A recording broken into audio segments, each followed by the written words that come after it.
बिस्मिल्लाहिर्रहमानिर्रहीम। अस्सलाम वालेकुम नाज़रीन, आप यूट्यूब चैनल देख रहे हैं। मैं इमरान ख़ान हूँ। आज हुकूमत ने एक प्रोग्राम किया 3 साल मुकम्मल होने पर। हुकूमतें बाद वक़्त ये प्रोग्राम करती रहती हैं, कभी 4 साल पे, 3 साल पे, 5 साल पे इलेक्शन ही आ जाते हैं, कभी 2 साल के बाद हुकूमतें ये प्रोग्राम्स करती हैं। और अगर हुकूमतें ना करें तो मीडिया ये प्रोग्राम्स करता है, अखबारात में इदारिये छपते हैं, अखबारात के अंदर बाकायदा आर्टिकल्स छपते हैं, बहुत सारी तफसीलात उसमें लिखी जाती हैं। लेकिन इस मरतबा हमारे पास मुख्तलिफ क्या है, ये चीज़ें तो पहले भी होती रही हैं। क्या आपको लगा कि आपके पास इस दफ़ा कोई ऐसी चीज़ है जो पहले नहीं थी? मिसाल के तौर पर मईशत माजी में भी ऊपर आती रही है, नीचे जाती रही है, अब फिर ऊपर आती है, कभी नीचे चली जाती है। ये तो पार्ट ऑफ द गेम है। मईशत तो ऊपर भी आती है, नीचे भी जाती है। डैम्स माजी में कभी बनते रहे और कभी नहीं बनते रहे, आजकल बन रहे हैं। अयूब खान साहब के दौर में बने, एक आधा और दौर है उसमें काम होता रहा, लेकिन अब फिर बन रहे हैं। लेकिन ये चीज़ें तो माजी में भी होती रही हैं। तरक्याती मंसूबे कभी चलते हैं, कभी नहीं चलते, कभी स्लो चलते हैं। करप्शन कभी होती है, कभी कम होती है, कभी ज़्यादा होती है, लेकिन ख़त्म नहीं होती। और आज भी कोई ये क्लेम नहीं कर सकता कि पाकिस्तान से करप्शन ख़त्म हो गई है। तो ये भी कोई नई चीज़ नहीं थी। अमन व अमान कभी बेहतर होता है, कभी बुरा होता है, और आइंदा भी ऐसे ही होगा। यानी अमेरिका जैसे मुल्क में, तरक्की याफ्ता तरीन ममालिक में भी अमन व अमान की सूरत हाल के ऊपर उनको हमेशा प्रॉब्लम्स रहते हैं, तो ये भी रहेंगे। हमारा किसान क्या पहली दफ़ा खुश हुआ है? इससे पहले क्या वो कभी खुश नहीं हुआ? यानी 2-3 साल में उसको बड़ी अच्छी उसकी फसल बिकी है, उसको बहुत फ़ायदा हुआ, लेकिन ये फ़ायदे उसको पहले भी मिलते रहे हैं। गरीबों को सस्ते कर्जे पहले भी मिलते रहे हैं, दिए जाते रहे हैं, कभी नहीं भी मिलते रहे, कभी उसमें से लोग पैसा भी खाते रहे। तो ये भी नई चीज़ नहीं है। एहतसाब पाकिस्तान में पहले भी होता रहा है, एहतसाब पाकिस्तान में अब भी हो रहा है, ये भी मुख्तलिफ नहीं है। तो इस सारे के अंदर मौजूदा हुकूमत के 3 सालों में मुख्तलिफ क्या है? आपने कभी इस पर गौर किया है? शायद इस एंगल से आपने कभी गौर नहीं किया। मैं आपको बताता हूं, यहां मुख्तलिफ सिर्फ एक चीज़ है, एक शख्सियत है, इमरान खान। बाकी सब कुछ पहले हो चुका है, बाकी सब कुछ तकरीबन पहले जैसा है। कुछ चीज़ें थोड़ी सी मुख्तलिफ हो सकती हैं, लेकिन जो बड़ा फ़र्क है वो एक आदमी है, इमरान खान, जो मुख्तलिफ है। एक अड़ियल, ज़िद्दी और ख़तरनाक हद तक दलेर आदमी, जो नताइज का नहीं सोचता, जो ठीक लगे वो कर देता है, फिर नुकसान हो या फ़ायदा हो वो डटा भी रहता है उसके ऊपर। बातों का ऐसा होता है, नुकसान हो जाता है वो डटा रहता है, फ़ायदा हो जाता है फिर भी डटा रहता है। तो मुख्तलिफ आदमी है जो हार नहीं मानता। और शायद इंसानों की गलतियों में या जराइम में या उसकी डिक्शनरी में जो सबसे बड़ा जुर्म है वो भी यही है कि कोई हार मान जाए। हर जगह पे, हर तकरीर में वो बताता है कि हार नहीं माननी है आपने। ये आदमी आउटसाइडर है, ये आदमी एलियन है इस सिस्टम के लिए जिस सिस्टम में हम सारे रहते हैं। सिस्टम सबको एक्सेप्ट कर रहा है, सबको कबूल कर रहा है, लेकिन इस एक आदमी को कबूल नहीं करता। लेकिन इसके बावजूद ये आदमी रोजाना इस सिस्टम में नकब लगाता है। और इस सिस्टम में, मतलब सिस्टम ऐसा है ना कि उसके अपने बड़े अच्छे अच्छे साथी माफियाज का हिस्सा हैं। ताकतवर तरीन हुकूमतें भी कभी अपने दौर के अंदर माफियाज को हाथ नहीं डाल सकी। यानी जो 2 तिहाई वाली हुकूमतें भी थीं, उन्होंने भी अपने साथियों को कभी नाराज नहीं किया और उनके खिलाफ कभी ऐसी कार्रवाई नहीं की जैसी इसने एक लूली लंगड़ी हुकूमत के साथ किया। यानी अपने साथियों को नाराज किया, अपने इत्तेहादियों को नाराज किया, लेकिन कुछ चीज़ों पे कॉम्प्रोमाइज़ नहीं किया।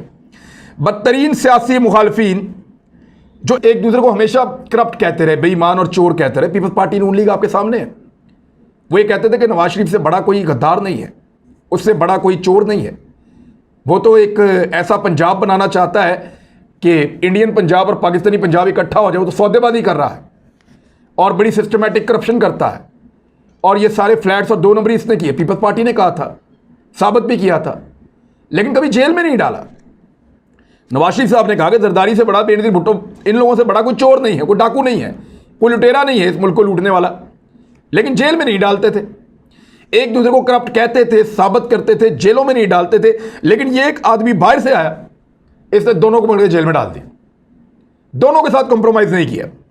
यानी तारीख का सबसे बड़ा अपोजिशन का जो अलायंस बना वो इस आदमी के खिलाफ बना है, और फिर भी वो इसके खिलाफ कुछ नहीं बिगाड़ पाया। यानी 11 जमातें थी उस अलायंस के अंदर, और 2 वो जमातें जो दोनों बार बार उनके वज़राए आज़म रहे हैं पाकिस्तान में। एक के जुल्फ़िकार जी भुट्टो साहब के दौर से, 3 मरतबा पीपल्स पार्टी की बाद में हुकूमत आई, 3 मरतबा मियां नवाज शरीफ पाकिस्तान के वज़ीर आज़म रहे और एक दफ़ा पहले वज़ीर आला भी रह चुके हैं। तो जो बार बार इक़्तिदार में आने वाली दो बहुत तगड़ी जमातें थी जिनके बगैर इक़्तिदार का तसव्वुर नहीं हो सकता था, उन दोनों ने 11 जमातों को मिला के साथ एक बहुत बड़ा अपोजिशन का अलायंस बनाया। लेकिन उसने कहा मैं NRO नहीं दूंगा और ये अलायंस उसका कुछ नहीं बिगाड़ सका। मुख्तलिफ आदमी था, पूरी काबीना ने उसको डराया, मीडिया ने उसको डराया, उसके साथियों ने उसको डराया, सब ने कहा कि ये सारे मिलकर तुझे खा जाएंगे। वो घबराया नहीं इनसे, उसने इनका मुकाबला किया और वो निकल गया। आज अगर मैं प्लस और माइनस करूं तो अपोजिशन के पल्ले कुछ नज़र ही नहीं आता। वो अपोजिशन कर ही नहीं पा रहे, वो सिर्फ हर बात का जवाब दे रहे हैं, वो अटैकिंग मोड में आ ही नहीं पाते, वो इसके ऊपर चढ़ाई कर ही नहीं पाते, वो इसको दीवार के साथ लगा ही नहीं पाते क्योंकि ये दीवार के साथ लगने को तैयार ही नहीं है। तो मुख्तलिफ आदमी है, ये एक फ़र्क है। मैं अभी और साबित करता हूँ। लोगों ने इसको यहाँ तक डराया कि इसकी हुकूमत गिर जाएगी, वो नहीं माना। ऐसा लगता है कि ना अपना ख्याल है ना किसी और का ख्याल है और एक ही धुन सर पे सवार है कि जो मुझे ठीक लगता है मैंने वो करना है। यानी पाकिस्तान के हुक्मरान हमेशा जो मगरबी ताकतें हैं उनको अपने ऊपर हावी समझते रहे, हमेशा उन्हें आदत पड़ गई है। यानी हमारे हुक्मरान तबके को आदत पड़ गई है कि जो मगरबी ममालिक अमेरिका यूरोप वो जो कहेंगे वो हमने करना है, आंखें बंद करके करना है। और मगरब को भी आदत पड़ गई है कि ये झुके हुए लोग हैं, ये हमारे आगे आदाब बजा ला के नीचे झुके हुए लोग हैं, उनको भी आदत पड़ गई है गंदी कि इनको जो कहना है इन्होंने वो करना है। फिर एक दिन अचानक आपको आवाज़ आती है एब्सोल्युटली नॉट, सारे अक्का बक्का, मीडिया परेशान, दानिश्वर परेशान, सियासतदान परेशान, जो पॉलिटिकल लीडर्स हैं वो बड़े खुश। उन्होंने कहा भी अब ये गया, अब ये उड़ गया, क्योंकि किसी को ये कॉन्फिडेंस ही नहीं था कि अमेरिका को एब्सोल्युटली नॉट कहने के बाद कोई आदमी पाकिस्तान में इक़्तिदार के ऊपर बैठा रह सकता है। ये वो कह ही नहीं पा रहे थे। मादी के हुक्मरान कभी भी इसराइल के ऊपर सवाल ही नहीं पूछने देते थे, इंटरव्यू से पहले तय करते थे कि इसराइल के बारे में बात नहीं पूछनी आपने हमसे, हम कैसे कहें कि हम तस्लीम नहीं कर सकते, इससे बबांगे धोल का मैं नहीं करूंगा। फिर बोलता है एब्सोल्युटली नॉट। सारे कह रहे थे कि ये गया, अब तो ये फारिग हो गया, इसके नताइज ये भुगतेगा। लेकिन 2 महीने के अंदर साबित हुआ कि जो इसने किया वो ठीक था, जो इसने किया वो बेहतर था और नताइज इसके हक में निकले। एब्सोल्युटली नॉट के बाद भी लोगों ने टेलीफोन के कॉल के ताने दिए कि टेलीफोन कॉल नहीं आ रही। किस मुंह से कॉल करेगा जो बाइडन? जंग हारे हुए सदर को फोन करना बहुत मुश्किल होता है, वो अमेरिकन को फेस नहीं कर पा रहा। उस इमरान खान को कैसे फेस करेगा जिसने 10 साल पहले उसको कहा था कि जो बाइडन यहां से निकल जाओ इज्जत के साथ, आज बेहतर रहोगे, अगर मेरी बात नहीं मानोगे तो 10 साल के बाद निकलोगे और जलील होकर निकलोगे।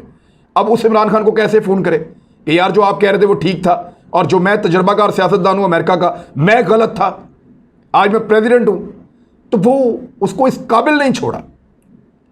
और जहां तक अफगानिस्तान का मामला है तो 19 साल से इस आदमी का एक ही मौक़िफ़ था कि निकलो यहां से, ये लड़ाई गैरों की लड़ाई है और ये लड़ाई नतीजा खेज नहीं होगी।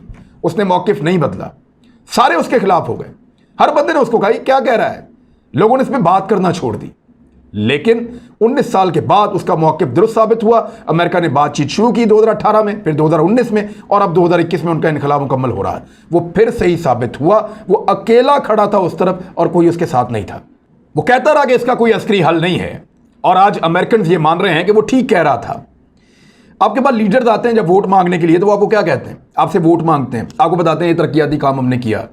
वो आपको ये कहते हैं कि आप वोट डालने आए, अपने साथियों को भी लेकर आएँ, अपने घर वालों को भी कहें और अपने जानने वालों को भी कहें और आपने हमें जिताना है।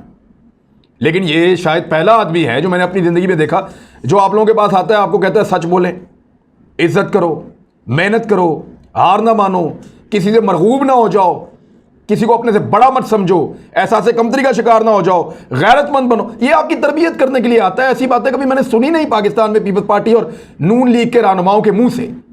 यानी मियां नवाज शरीफ साहब ने कभी जलसे में खड़े होकर आपको कहा हो कि आपने करप्शन नहीं करनी बच्चों, बल्कि इनकी फैमिली तो जाके स्कूल में बच्चों को बताती रही है कि बेटा करप्शन होती है, होती रहती है। ये क्या बात हुई?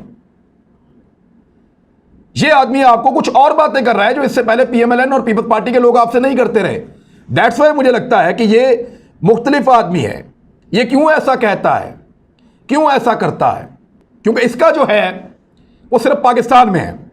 कोरोना में पूरी पाकिस्तान की काबीना इसके खिलाफ हो गई, मीडिया इसके खिलाफ हो गया, बैनुल-अक़वामी खबरें आना शुरू हो गई, पाकिस्तान डिजास्टर की तरफ जा रहा है, इमरान खान लॉकडाउन नहीं लगा रहा, बंद नहीं कर रहा, नरेंद्र मोदी बहुत अच्छा निमट रहा है, ये अकेला आदमी डट गया।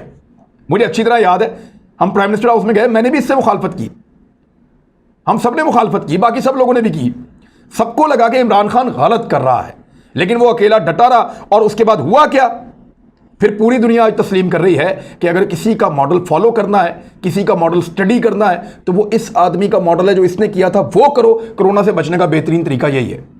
मैंने कहा था ना, मुख्तलिफ है। हमारे हुक्मरानों ने कभी भी भारत के मामले में या कश्मीर के मामले में अपनी कश्तियां नहीं जलाई, एक आधा मौका छोड़कर कभी कश्तियां नहीं जलाई। लेकिन ये आदमी आया, इमरान खान ने हाथ बढ़ाया दोस्ती का, उन्होंने हाथ झटका, उसने हाथ का मुक्का बना लिया, और वो हालत कर दी नरेंद्र मोदी की कि पूरी दुनिया में लोग अब उसको हिटलर के नाम से जानते हैं कि मोदी हिटलर है। और उसकी पसंदीदा तंजीम आरएसएस को लोग जोड़ते हैं नाजियों की तंजीम के साथ, जो जुल्म करते थे, जबर करते थे। तो उनको एक नई शक्ल बनाकर दे दी। और भारत की इतनी हजीमत और इतनी शर्मिंदगी आलमी सतह पे कश्मीर के मामले पर कभी नहीं हुई जो इन 2 सालों में हुई है। बेशक वहां पे बहुत बड़े फेलियर्स हैं, बेशक पाकिस्तान को जो अचीव करना चाहिए था वो हम नहीं कर पाए, बेशक के कश्मीरी आज भी पिस रहे हैं, हमें बहुत जल्दी है कि कश्मीरी आज़ाद हो जाए। लेकिन इसके बावजूद जितना आप कश्मीरियों से पूछ के देख ले, मैं खुद कश्मीरी हूं, रोजाना फोन कॉल्स आती हैं वहां से लोगों की, वो ये कहते हैं कि जितना इमरान खान ने हमारा इशू उठाया, पाकिस्तान के किसी और प्राइम मिनिस्टर ने पहले नहीं उठाया, वो खुद कहते हैं। तो मुख्तलिफ आदमी है।